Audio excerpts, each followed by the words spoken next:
Elden Ring is known for having many options of destruction, but if I'm being honest, there's one weapon, quote-unquote weapon, that is always this guilty pleasure weapon because it feels so stupid to play with the shield. Well, I spoiled it. Weapon. It's this weapon.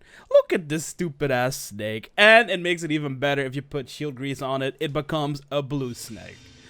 Okay, there's so many things I want to talk about. Let me try and keep it compact. It is just a light shield, so a smaller shield. So it has a small shield moveset, which honestly, it is definitely not the best, but this is like, what, 12 frames or 13 frames, and it does 130 poise damage. Yes, the range is awful, but look, it has a step in, so it's not too bad.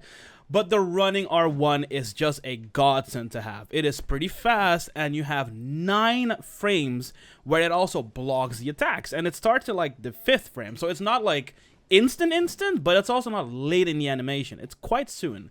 So why specifically this weapon? So here we go. I mentioned the poison engine like at least 40 times on this channel, but poison hand, mushroom crown, and the Kindred Rod Exaltation will buff the attack of this weapon. And yeah, the scaling is not too great because it has a descaling in strength, so it's not like the AR is really high.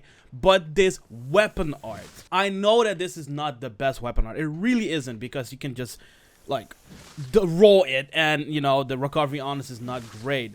But something I did notice using this weapon, the range on this is quite long. Every single time I tried this from like specific range where I'm like, this is not gonna reach, it still reached. This is very nice to proc phantom hits. So yeah, it's not something you will randomly just hit all the times, but if they roll out of this and they, you know, mess up the roll timing, you have a very big chance of getting the phantom proc, and this deals deadly poison, so it's even the better poison variant because it takes harder. It's short in duration, but the damage you do over time is a bit more. Also, before I forget, this does quite some poison damage for what I've seen. Like, no one could passively poison this. I'm not sure what the value is, but it felt kind of nice.